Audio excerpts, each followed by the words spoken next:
আল্লাহ মুসা আলাইহিস সালাতু ওয়াস সালামকে বলছেন, মুসা তোমার হাতে কি? তো বলে লাঠি। আল্লাহ যদি বলতেন, মুসা যে জান্নাত থেকে একটা স্পেশাল লাঠি নিয়ে এসেছি, ম্যাজিক্যাল লাঠি, এই লাঠি তুমি ছাড়লে সাপ হয়ে যাবে, তাহলে মুসা আলাইহিস সালামের ঈমান বিল গায়বে ইয়াকিন অর্জিত হতো না। ওই রকম জাদুকরেরা, ওই রকম কবিরাজেরা, সাপুড়েরা, তাদের কাছে স্পেশাল নিজের প্র্যাকটিস দেওয়া, প্রশিক্ষণ দেওয়া সাপ, পাথর, লাঠি সব থাকে, ওইটা দিয়ে সবই করা যায়। তো আসমান থেকে একটা স্পেশাল লাঠি দিলাম, জান্নাত থেকে একটা স্পেশাল লাঠি দিলাম, দিয়ে বললাম এটা এখন সাপ হয়ে যাবে, এটা ঈমান বিল গায়বে ইয়াকিন অর্জিত হবে না। তো যেই লাঠি মুসা আলাইহিস সালাম 10 বছর থেকে ব্যবহার করছে, 15 বছর থেকে ব্যবহার করছে, যেটা কোনো স্পেশাল লাঠি নয়, এমনি একটা, এই বাঁশ যেমন কোনো স্পেশাল নয়, একটা গাছ থেকে কেটে নিয়ে আসা হয়েছে, এইরকম। তো মুসা কি? তো লাঠি। কি করো? গাছের পাতা পাড়ি, গর্ত সামনে আসলে লাফ দিয়ে পার হয়ে যায়। তো মুসা, যে লাঠি তুমি আজ 5-10 বছর 20 বছর থেকে ব্যবহার করছো, ওই লাঠিটা ছাড়ো, ওই লাঠিটা এখন সাপ হয়ে যাবে, ওই লাঠিটা সাপ হয়ে যাবে। আমার পক্ষ থেকে দেওয়া কোনো স্পেশাল লাঠি নয়, তোমার হাতে যেটা তুমি ব্যবহার করছো দীর্ঘদিন থেকে, ওটা সাপ হবে, যাতে তোমার ঈমান বিল গায়বে ইয়াকিন অর্জিত হয় যে চোখে যা দেখা যায় তাই সব কিছু নয়, এর বাইরেও এমন একজন সত্তা আছে, ওহুয়া আলা কুল্লি শাইইন কাদির, যিনি সকল কিছুর উপর ক্ষমতাবান। তো মুসা আলাইহিস সালাতু ওয়াস সালামের অন্তরে ঈমান বিল গায়বে ইয়াকিন অর্জিত হলে তবে মুসা আলাইহিস সালাতু ওয়াস সালাম কল্পনা করতে পারবে, বিশ্বাস করতে পারবে, ঈমান রাখতে পারবে যে ফেরাউন যত শক্তিশালী হোক, তার সাম্রাজ্য ধূলিকণার মতো, তার সাম্রাজ্য পিঁপড়ার চেয়েও দুর্বল, ধূলিকণা বালিকণার চেয়েও দুর্বল। এই বিশ্বাস ততক্ষণ অর্জিত হওয়া সম্ভব নয় যতক্ষণ না মুসার কালবে ঈমান বিল গায়বে ইয়াকিন অর্জিত না হচ্ছে। তো ঈমান বিল গায়বে ইয়াকিন অর্জিত হওয়ার পরেও মুসা আলাইহিস সালাম ভয় পাচ্ছেন, বলছে আল্লাহ একাই যেতে ভয় লাগছে, সাথে আমার ভাইকে দেন, আমার মুখের জড়তা আছে, এই জড়তা দূর করে দেন। রব্বি ইশরাহ লি সাদরি ওয়া ইয়াসসির লি আমরি ওয়াহলুল উকদাতাম মিন লিসানি ইয়াফকাহু কওলি। সম্মানিত উপস্থিতি, তাহলে ঈমান বিল গায়ব কেন জরুরি? অতীতের সকল নবীর ঈমান বিল গায়বে ইয়াকিন ছিল। আজকের মুসলমানেরা কেন বিজয় অর্জন করতে পারছে না? তার কারণ একটাই, তাদের ঈমান বিল গায়বে ইয়াকিন নাই। এই জন্য আমাদের বক্তব্যের বিষয়বস্তু ঈমান বিল গায়ব। ঈমানই নতুন করে নবায়ন করতে হবে, ঈমানই নতুন করে নিয়ে আসতে হবে। এবং ঈমান বিল গায়বে আজকের পয়েন্ট, আল ঈমান বিল মালাইকাহ, ফেরেশতাদের উপর ঈমান, যেটা দিয়ে আমি আপনাদেরকে বক্তব্য শুরু করেছি, যে রাস্তাঘাটে যারা আছেন, বাজারে যারা আছেন, তারা এসে ফেরেশতাদের সাথে বসেন। কেননা এই মজলিসে কারা আছে বলেন তো? একটু জোরে বলেন, এই মজলিসে কারা আছে? আরও জোরে বলেন, কারা আছে? ফেরেশতারা আছে। তো ঈমান বিল মালাইকাহ, ফেরেশতাদের উপর ঈমান, এই ঈমানে ইয়াকিন দরকার। আজকের বক্তব্যে আমাদের চেষ্টা থাকবে যে আজকের বক্তব্য শুনে শেষ হয়ে বের হতে হতে যেন আপনার ফেরেশতাদের উপর আপনার ঈমান যেন ইয়াকিনের পর্যায়ে পৌঁছে যায়। এখন তো কোন অবস্থায় আছে? এখন শুধু মুখে বলা অবস্থায় আছে, যে বিশ্বাস করেছি আল্লাহ আছে, বিশ্বাস করি ফেরেশতা আছে, এই বলা পর্যন্তই শেষ। বাস্তবেই ফেরেশতা আছে এই লেভেলের ইয়াকিন নাই। তো আজকের বক্তব্যে আমাদের বিষয়বস্তু, আমরা ফেরেশতাদের উপর বিশ্বাসকে ইয়াকিনের লেভেলে নিয়ে যাব। ফেরেশতারা তৈরি নূরের, আর নূর পৃথিবীতে অস্তিত্বশীল বিরাজমান এক প্রকারের আলো, যা চোখে দেখা যায় না। তবে এই লাইটের আলো নয়, সূর্যের আলো নয়, তবে এই লাইটের আলো যেমন বিরাজমান, জ্বলতেই যেমন পুরো এলাকা আলোকিত হয়ে গেছে, ধরা যাচ্ছে না কিন্তু অস্তিত্ব বোঝা যাচ্ছে। সূর্য যখন ওঠে তখন যেমন পুরো পৃথিবী আলোকিত হয়ে যায়, নূরও এভাবে সমগ্র পৃথিবী, সমগ্র আসমানে বিরাজমান, তবে চোখে দেখা যায় না। তবে নূর এই আলো নয়, এই লাইটের আলো নয়, এই পৃথিবীর সূর্যের আলো নয়, এটা এক ভিন্ন ধরনের আলো। কি আলো? নূর কি আলো? রাসূলুল্লাহ সাল্লাল্লাহু আলাইহি ওয়াসাল্লাম বলেন, হিজাবুহুন নূর, আল্লাহ সুবহানাহু তাআলার চেহারার পর্দা নূর। আল্লাহর চেহারা এবং আসমান জমিন, মানুষ, জিন, ফেরেশতা, এই যে আল্লাহর সৃষ্টিজীব, এই সৃষ্টিজীব আর আল্লাহর সত্তা, এই দুটোর মধ্যে আড় তৈরি করে রাখা আছে নূর দিয়ে। আল্লাহর চেহারা ঢাকা আছে নূর দিয়ে। লাউ কাশাফাহু, যদি এই নূরকে সরিয়ে নেওয়া হয়, যে নূর আসমান জমিন এবং সর্বত্র বিরাজমান, এই নূরকে যদি সরিয়ে নেওয়া হয়, লা আহরাকাত সুবহাত ওয়াজহি, তাহলে আল্লাহ সুবহানাহু তাআলার চেহারা প্রকাশ পেয়ে যাবে। আর আল্লাহ সুবহানাহু তাআলার চেহারা যদি প্রকাশ পেয়ে যায়, তাহলে আল্লাহর চেহারার তাজাল্লিতে আসমান জমিন জ্বলে পুড়ে ছারখার হয়ে যাবে। তো এই জন্য আল্লাহর চেহারা ঢাকা আছে নূর দিয়ে। রাসূলুল্লাহ সাল্লাল্লাহু আলাইহি ওয়াসাল্লাম আর এক হাদিসে বলেন, আব্দুল্লাহ বিন আব্বাস রাদিয়াল্লাহু তাআলা আনহু থেকে বর্ণিত, আল্লাহুম্মা আউযু বিনূরি ওয়াজহিকাল্লাযী আশরাকাত লাহুদ যুলুমাত, হে আল্লাহ, আপনার নূরের মাধ্যমে পরিত্রাণ চাচ্ছি, যেই নূর দিয়ে আসমান জমিনের সকল অন্ধকার আলোকিত হয়েছে। ওয়াসালুহা আলাইহি আমরুদ দুনিয়া ওয়াল আখিরাহ, যেই নূরের উপর আসমান জমিনের সকল কাজ নির্ভরশীল। যেই নূর দিয়ে আসমান জমিনের সকল অন্ধকার আলোকিত হয়েছে, যেই নূরের উপর আসমান জমিনের সকল কাজ নির্ভরশীল, সেই নূর দিয়ে আপনার কাছে পরিত্রাণ চাচ্ছি। আব্দুল্লাহ বিন মাসউদ রাদিয়াল্লাহু তাআলা আনহু বলেন, লাইসা ইনদা রাব্বিকুম লাইলুন ওয়া নাহার নূরুস সামাওয়াতি ওয়াল আরজি মিন নূরি ওয়াজহি, তোমাদের রাত দিন আছে, আল্লাহর কাছে কোনো রাত দিন নাই। তোমাদের সময় আছে, আল্লাহর কাছে কোনো সময় নাই। আল্লাহ সুবহানাহু ওয়া তাআলা সময়েরও ঊর্ধ্বে, রাত দিনেরও ঊর্ধ্বে। নূরুস সামাওয়াতি মিন নূরি ওয়াজহি, আসমান জমিনের আলো আল্লাহ সুবহানাহু তাআলার চেহারার নূরের প্রভাবে প্রভাবিত। আল্লাহ সুবহানাহু ওয়া তাআলা নিজেও কোরআন মাজিদে বলেছেন, আল্লাহু নূরুস সামাওয়াতি ওয়াল আরজ, আল্লাহ হচ্ছেন আসমান এবং জমিনের নূর। সম্মানিত উপস্থিতি, তাহলে নূর পৃথিবীতে অস্তিত্বশীল বিরাজমান এক প্রকারের আলো। এই নূরের সাথে সংশ্লিষ্ট আরও কয়েকটি কথা। ফেরেশতারা যেমন নূর থেকে তৈরি, এই কোরআন তেমন নূর, আর ইসলাম তেমন নূর। ওয়াহি নূর, তো ইসলাম ওয়াহি, আর ওয়াহির একটা প্রকার হচ্ছে কোরআন, ওয়াহি মাতলু। তাহলে কোরআন নূর।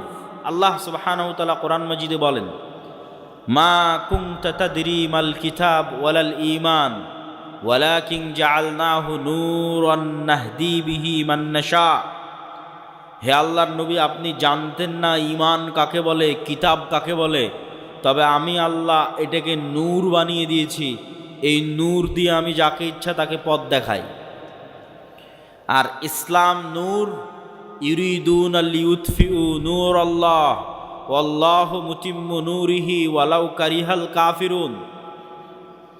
পৃথিবীর কাফের মুশরিকরা ফু দিয়ে আমার নূরকে নিভিয়ে দিতে চায়, আর আমি আল্লাহ আমার নূরকে সমগ্র পৃথিবীতে প্রতিষ্ঠিত করবই করব। কাফের মুশরিকরা অপছন্দ করলেও সেই নূর হচ্ছে ইসলাম। আল্লাহু মুতিম্মু নূরিহি, আল্লাহ তার নূরকে পূর্ণতা দান করবেন তথা জমিনে প্রতিষ্ঠিত করে ছাড়বেন তার নূর। তাহলে কি কি গেল? ফেরেশতা নূরের তৈরি, কোরআন নূর, ইসলাম নূর। এবার 4 নাম্বার, আমার এবং আপনার সৎ আমল নূর তৈরি করে। আমার এবং আপনার সৎ আমল নূর তৈরি করে। আল্লাহ সুবহানাহু ওয়া তাআলা কোরআন মাজিদে বলছেন, ইয়াউমা তারাল মুমিনিনা ওয়াল মুমিনাত নূরুহুম ইয়াসআ বাইনা আইদিহিম ওয়া বিআইমানিহিম কঠিন কিয়ামতের মাঠে মুমিনেরা এবং মুমিনারা দুনিয়াতে যত নূর জমা করেছিল আমলের মাধ্যমে, প্রত্যেকটা সৎ আমল নূর। দুটা শর্ত পেলেই আমল সৎ। আল্লাহ কোরআনে বলেনি যে বেশি আমল করতে হবে, যে ওই জান্নাতে যাবে যে বেশি আমল করেছে। আল্লাহ বারবার বলেছে আমানু ওয়া আমিলুস সালিহাত। ঈমান বিল গায়েবে, গায়েবে ঈমান আছে, গায়েবের উপর ইয়াকিন আছে, আর আমিলুস সালিহাত সৎ আমল করেছে। সৎ আমল নূর তৈরি করে। তো সৎ আমল দুই শর্তে নূর তৈরি করে, তখন এটা সৎ আমল হয়। এক, যদি হৃদয়ে ইখলাস থাকে তাহলে ইখলাস পাওয়া মাত্রই নূর তৈরি হওয়া শুরু হয়ে যায়। দুই, আমল যদি গায়েবের সাথে মিলে যায়। প্রত্যেকটা আমলের ফরম্যাট গায়েবে নির্ধারিত, যেই ফরম্যাট ওহির মাধ্যমে আল্লাহ রাসূলের কাছে পাঠিয়েছে। গায়েবে নির্ধারিত ফরম্যাটের সাথে না মিললে আমল কবুল হবে না, আমলে নূর তৈরি হবে না। তো গায়েবে নির্ধারিত ফরম্যাটের সাথে মিলাতে চাইলে কাকে দেখতে হবে? মুহাম্মদ সাল্লাল্লাহু আলাইহি ওয়াসাল্লামকে। কেননা গায়েবের ওই ওয়াহি, ওই জ্ঞান মুহাম্মদ সাল্লাল্লাহু আলাইহি ওয়াসাল্লামকে দেওয়া হয়েছে। তাহলে মুহাম্মদ সাল্লাল্লাহু আলাইহি ওয়াসাল্লামের আমলের সাথে যখন আমল হুবহু মিলে যাবে, মানে ওটা গায়েবের ফরম্যাটের সাথে হুবহু মিলে গেছে। আর অন্তরে যখন ইখলাস তৈরি হবে, তখন এই আল্লাহর নবীর সাথে কাজের সাথে মিলে যাওয়া তথা গায়েবের ফরম্যাটের সাথে মিলে যাওয়া আর অন্তরে ইখলাস তৈরি হওয়া, এই দুটো যখন তৈরি হয়ে যাবে তখন আমলে নূর তৈরি হয়ে গেল। এবার যখন আমলে নূর তৈরি হয়ে গেল, এই রকম যত আমল মানুষ দুনিয়াতে করবে, আমলে সালেহ, যে আমল নূর তৈরি করে, এরকম যত আমল মানুষ দুনিয়াতে করবে তত নূর সে ধারণ করবে নিজের কালবে। মানুষ তার কালবে নূর ধারণ করতে পারে, এটা আরেকটু পরে আরও বিস্তারিত বলতেছে। তো যখন মানুষ তার কালবে নূর ধারণ করবে আমলের মাধ্যমে, এই যে নূর গায়েব, এই গায়েবের পর্দাটা যেদিন উন্মোচন হয়ে যাবে সেই দিন থেকে মানুষ এই নূর দেখা শুরু করবে। তো গায়েবের পর্দা কখন থেকে উন্মোচন হয়ে যাবে? যখন মানুষ মারা যাবে। মারা যাওয়া মাত্রই মানুষ নিজেই গায়েবের জগতে চলে গেছে। যে গায়েবের ওপর এতদিন ইয়াকিন রাখতো, বারজাকি জগৎ, ওই গায়েবী জগতে যখন চলে গেছে তখন গায়েবের সব কিছু উন্মুক্ত হয়ে যাবে। তখন প্রথম সে দেখবে তার আমলের নূরকে। তার আমলের নূরে তার কবর আলোকিত হবে, তার আমলের নূরে কিয়ামতের অন্ধকার আলোকিত হবে, তার আমলের নূরে সে পুলসিরাত অতিক্রম করবে। তা আল্লাহ কোরআনে বলছে ইয়াউমা তারাল মুমিনিনা ওয়াল মুমিনাত নূরুহুম ইয়াসআ বাইনা আইদিহিম ওয়া বিআইমানিহিম, যে কিয়ামতের মাঠে মুমিন মুমিনারা দেখবে দুনিয়াতে যত নূর জমা করেছিল সে আমলের নূর তাদের ডানে এবং তাদের সামনে ছুটে চলতেছে, বিচ্ছুরিত হচ্ছে। বলেন আল্লাহু আকবার। আল্লাহ সুবহানাহু ওয়া তাআলা প্রায় 2-3 আয়াতে মানুষের আমলের নূরের কথা বলেছেন, যা কিয়ামতের মাঠে তারা দেখতে পাবে। যেমন রাসূল সাল্লাল্লাহু আলাইহি ওয়াসাল্লাম হাদিসে বলেছেন যে মানুষ যারা দুনিয়াতে উজু করেছে, উজু যদি সৎ আমল হয় তথা ইখলাস থাকে, আল্লাহর নবীর সাথে মিলে যায়, তাহলে এই উজু নূর তৈরি করে। তো কিয়ামতের মাঠে উজুর অঙ্গ প্রত্যঙ্গগুলোতে নূর জল জল করে জ্বলবে। তো দুনিয়াতে যত নূর জমা করেছে সৎ আমলের মাধ্যমে, সব নূরের প্রভাব দেখতে পাবে। তাহলে 4 নম্বর পয়েন্টে আমরা বললাম সৎ আমল নূর তৈরি করে। এবার 5 নম্বর পয়েন্ট, মানুষের অন্তরে, মানুষের কানে, মানুষের চোখে, মানুষের সামনে, মানুষের পিছনে, মানুষের উপরে, মানুষের নিচে নূর তৈরি হতে পারে। রাসূলুল্লাহ সাল্লাল্লাহু আলাইহি ওয়াসাল্লাম দোয়া করছেন আল্লাহুম্মা জাআল ফি কলবি নূরা, হে আল্লাহ আমার কালবে নূর তৈরি করে দেন। ওয়া ফি সামঈ নূরা, আমার কানে নূর তৈরি করে দেন। ওয়া ফি বাসরি নূরা, আমার চোখে নূর তৈরি করে দেন। এভাবে বলতে বলতে ডানে বামে, সামনে পিছনে, উপরে নিচে সকল অঙ্গ প্রত্যঙ্গে তিনি আল্লাহর কাছে নূর চেয়েছেন। তো নূরের অস্তিত্ব পৃথিবীতে এত বাস্তব যা আপনার যেমন চোখের পাওয়ার সরাসরি দেখা যায় না, কিন্তু যন্ত্র দিয়ে মাপলে ধরা পড়ে চোখের পাওয়ার কম কি বেশি। বাস্তবে অনুভব করতে পারেন চোখের পাওয়ার কমে গেছে কি বেশি হয়েছে। আপনার কানের শ্রবণ শক্তি কমেছে কি বেশি আছে, এটা যেমন অনুভব করতে পারেন। মেশিন লাগাতে হয় ভালো মতো শোনার জন্য। আপনার শরীরের রক্তের মাত্রা, প্রেশার লো না হাই, সেটা যেমন মেশিন দিয়ে মাপা যায়, অথচ চোখে দেখা যায় না। আপনার রক্তের মধ্যে সুগার কতটুকু আছে সেটা যেমন মেশিন দিয়ে মাপা যায়, ধরতেই মেশিনে উঠে আসতেছে, অথচ চোখে দেখা যায় না। আপনার শরীরের তাপমাত্রা যেমন থার্মোমিটার দিয়ে মাপা যায়, অথচ চোখে দেখা যায় না, থার্মোমিটার ধরলে উঠে আসতেছে তাপমাত্রা এত। আপনার হার্ট বিটের পালস যেমন মেশিন ধরতে পারতেছে কত, অথচ চোখে দেখা যায় না। এই প্রত্যেকটা জিনিস যতটা সত্য, এই প্রত্যেকটা জিনিসে নূর তৈরি হয়, এটা তার চেয়ে বেশি সত্য। যা আপনার চোখের পাওয়ার আছে এটা যত সত্য, আপনার চোখে নূর আছে অথবা নাই এটা তত সত্য। আপনার কালবে হার্টবিট চলছে এটা যত সত্য, আপনার কালবে নূর আছে অথবা নাই এটা তার চেয়ে বেশি সত্য। আজকে এখানে যতজন উপস্থিত হয়েছেন, এখন উপস্থিত আছেন, তাদের কালবে ন্যূনতম নূর আছে দেখে আপনি এখানে উপস্থিত হয়েছেন, ন্যূনতম নূর আছে দেখে উপস্থিত হয়েছে। আর কার কালবে নূর নাই, একটুকু নাই। একটা আলামত বলি, যার কালবে চুল পরিমাণও নূর নাই, যাদের ক্ষেত্রে আল্লাহ কোরআনে বলেছেন খাতামাল্লাহু আলা কুলুবিহিম, আল্লাহ তাদের অন্তরে মোহর মেরে দিয়েছেন, মৃত হৃদয়। তো এই মৃত হৃদয়ের একটা আলামত কি? যেমন কেউ যদি পরপর 3 জুমার সালাত পরিত্যাগ করে, তো রাসূল সাল্লাল্লাহু আলাইহি ওয়াসাল্লাম বলেছেন আল্লাহ ওর অন্তরে মোহর মেরে দেয়, তথা ওই অন্তরে নূর নাই, শেষ, মৃত হৃদয়।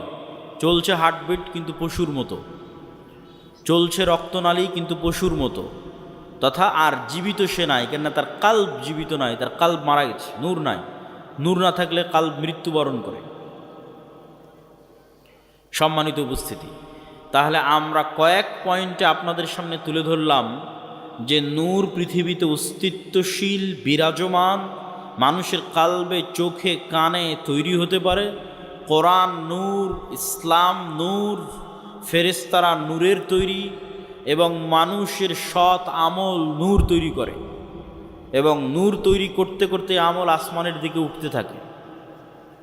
ইলাইহি ইয়ারফাউল কালিমুত তাইয়্যিব ইয়াসআদুল কালিমুত তাইয়্যিব, সৎ কথা, সৎ বাক্য আল্লাহর দিকে উঠে যেতে থাকে, উপরের দিকে উঠে যেতে থাকে। এবং ইবনুল কাইয়্যিম রাহিমাহুল্লাহ বলছেন মানুষের রূহ নূরুন লাতীফ, মানুষের রূহ হচ্ছে এক প্রকারের সূক্ষ্ম নূর। এই জন্য রূহ দেখা যায় না, কেননা নূর অদৃশ্য, তো রূহ অদৃশ্য। কিন্তু মানুষের আত্মপরিচয় রূহের উপর নির্ভর করে। মানুষকে যদি পুনরায়ও মানুষের শরীরের সকল কিছু যদি কাজে লাগানো যায়, আর যদি রূহ না দেওয়া যায়, তাহলে আত্মপরিচয় ফিরে আসবে না। যেমন আইনস্টাইনের ব্রেন যদি কপি করা যায়, ইমাম বুখারীর ব্রেন যদি কপি করা যায়, বিজ্ঞান যদি এই লেভেলে পৌঁছে যায়, কিন্তু ইমাম বুখারী, আইনস্টাইন, নিউটন ওরা ফিরে আসবে না, ওদের আত্মপরিচয় ফিরে আসবে না। কেন? আত্মপরিচয় নির্ভর করে রূহের উপর। নূরুন লতিফ। ইয়াসআলুনাকা আনির রূহ কুলির রূহ মিন আমরি রব্বি। মানুষজন জিজ্ঞেস করে, বলে রূহ কি? আপনি বলে দিন রূহ আল্লাহর আদেশ। আল্লাহ যখন চান প্রতি রাতে এই রূহকে উঠিয়ে নেন। যাদের আল্লাহ মৃত্যু দিতে চান তাদের রূহকে তার কাছে আটকে রেখে দেন, এরা সকালবেলা মৃত অবস্থায় উঠে। আর যাদের আল্লাহ সুবহানাহু ওয়া তাআলা বাঁচিয়ে রাখতে চান, এদের রূহকে আবার ফেরত দিয়ে দেন। এই জন্য সকালবেলা এরা জীবিত অবস্থায় উঠে। এই জন্য দোয়ার মধ্যে বলা হয়েছে আল্লাহুম্মা বিইসমিকা আমুতু, হে আল্লাহ তোমার নামে আমি মারা যাচ্ছি। কেননা তখন রূহের কাজ শেষ হয়ে যায়। রূহের কাজ দেখা, রূহের কাজ শোনা, রূহের কাজ চিন্তা করা, রূহের কাজ বোঝা। বাকি শরীরের হার্টবিট, রক্ত সঞ্চালন এগুলো তো চলছেই, কিন্তু দেখা, শোনা, চিন্তা, গবেষণা যখন বন্ধ হয়ে যায় তখন রূহের কাজ শেষ। এই জন্য যখন মানুষ ঘুমিয়ে যায় তখন রূহের আর কোনো কাজ থাকে না, তখন রূহ উড়াল দেয়। আল্লাহ সুবহানাহু ওয়া তাআলা তার কাছে নিয়ে নেন রূহকে। কোরআনের আয়াতে আল্লাহ সুবহানাহু ওয়া তাআলা বলছেন। এবং সকালবেলা যখন ঘুম থেকে উঠে তখনও দোয়ার মধ্যে শিখিয়ে দেওয়া আছে যে প্রশংসা ওই আল্লাহর, যিনি আমাদেরকে পুনরায় জীবিত করেছে মৃত্যু দেওয়ার পর। তাহলে মৃত্যু দিল কখন? ঘুমই মৃত্যু। এবং প্রত্যেকটা লেভেলে পরবর্তী লেভেলের আলামত আছে, প্রত্যেক লেভেলে পরবর্তী লেভেলের আলামত আছে। এখন আমরা কোন লেভেলে আছি? এখন আছি দুনিয়ার লেভেলে। এই দুনিয়াতে বসে থেকেই বারজাখি জীবন কেমন হবে তার আলামত দেওয়া আছে, যে পরের জগৎটা কেমন হবে তুমি দুনিয়াতে বেঁচে থাকতেই বুঝে নাও। এবার যখন বারজাখি জগতে চলে যাবেন তখন ওখানে আলামত দেওয়া হবে যে কিয়ামতের পরের জগৎ কেমন হবে তুমি এখান থেকে বুঝে নাও। বারজাখি জগৎ থেকে হালকা হালকা বুঝতে পারবে, কেননা জান্নাতের সাথে দরজা খুলে দেওয়া হবে, কারো দরজা জাহান্নামের সাথে খুলে দেওয়া হবে, সরাসরি জান্নাতে দেওয়া হবে না, সরাসরি জাহান্নামে দেওয়া হবে না, কিন্তু ওখানে বসে থেকে বুঝতে পারবে হালকা হালকা যে জান্নাত কেমন হতে পারে, ওখান থেকে বসে থেকে বুঝতে পারবে হালকা হালকা যে জাহান্নাম কেমন হতে পারে। ঠিক এই দুনিয়াতে বসে থেকে এই পরের জগতের একটু আলামত, সেটাই হচ্ছে ঘুম। যে মৃত্যুর জগৎ কেমন হতে পারে সেটার আলামতই হচ্ছে ঘুম। প্রতিদিন মানুষ মৃত্যুবরণ করে। বারজাখি জগৎ কেমন হতে পারে সেটার আলামতই হচ্ছে ঘুম। এবং মানুষের যে এই ট্রান্সফার, এইটা অবাস্তব নয়, এটার অসংখ্য চিহ্ন আল্লাহর সৃষ্টিজীবের মধ্যে আছে। গায়েবের অসংখ্য আলামত আল্লাহ হয়তো মানুষের মধ্যে দিয়ে রাখেনি, কিন্তু আল্লাহর অন্য সৃষ্টিজীবের মধ্যে দিয়ে রেখেছে। যেমন আল্লাহর একটা সৃষ্টিজীব প্রজাপতি। প্রজাপতি কিভাবে তৈরি হয়? প্রজাপতি প্রথমে শুঁয়ো পোকা থাকে, পোকা হিসেবে সে বিভিন্ন গাছের পাতা খেয়ে বেড়ায়। ঠিক যেভাবে আচা পোকা থাকে ওইরকম পোকার মতো সে জীবনযাপন করে, উঠতে পারে না। তাহলে পোকা হিসেবে জীবনযাপন করে গাছের পাতা খেয়ে 1.5-2 মাস পার করে। 1.5-2 মাস পার করার পর এই পোকা তার নিজের চারিপাশে একটা আবরণ তৈরি করে ওর মধ্যে মারা যায়। ওর মধ্যে মারা যাওয়ার আবার 15-20 দিন, 1 মাস 1.5 মাস পর ওই বাইরে ওই আবরণটা খুলে যখন বের হয় তখন প্রজাপতি হয়ে আকাশে উড়াল দেয়। তাহলে একটাই প্রাণী কয় ধরনের জীবনযাপন করতেছে এক পৃথিবীতে? একবার পোকা হিসেবে জীবনযাপন করতেছে, তখন গাছের পাতা খাচ্ছে, আকাশে উঠতে পারে না, তারপরে মারা যাচ্ছে, মৃত অবস্থায় থাকতেছে, থাকার পর আবার জীবিত হচ্ছে, তখন প্রজাপতি হয়ে আকাশে উড়াল দিচ্ছে। তাহলে মানুষ পৃথিবীতে এখন বেঁচে আছে, এটা এক ধরনের জীবনযাপন। মারা যাবে, বারজাখি জগতে চলে যাবে, এটা আর এক ধরনের জীবনযাপন। ওই জগতে এক এক রুহের জীবন ধারণ হবে এক এক রকম। শহীদদের রূহ পাখি হিসেবে খাবার পর্যন্ত খাবে জান্নাতে। আরো উঁচু লেভেলের রূহ আল্লাহ সুবহানাহু ওয়া তাআলার আরশের সাথে ঝুলন্ত থাকবে। সম্মানিত উপস্থিতি, তাহলে পরবর্তী জীবন যে সম্ভব, এটার নিদর্শন আল্লাহর সৃষ্টিজীবের মধ্যেই পৃথিবীতে আছে। একই সময়ে বিভিন্ন ধরনের জীবনযাপন করা যেতে পারে, তার প্রমাণ আল্লাহর অন্য সৃষ্টিজীবের মধ্যে আছে। তা আমরা আলোচনা করছিলাম নূর, গায়েব, ফেরেশতা। ফেরেশতারা নূরের তৈরি, আর নূর পৃথিবীতে বিরাজমান, নূর পৃথিবীতে অস্তিত্বশীল। এবার চলেন আমরা দেখব সাহাবীদের বিশ্বাস কেমন ছিল ফেরেশতাদের উপরে। রাসূল সাল্লাল্লাহু আলাইহি ওয়াসাল্লামের জীবদ্দশায়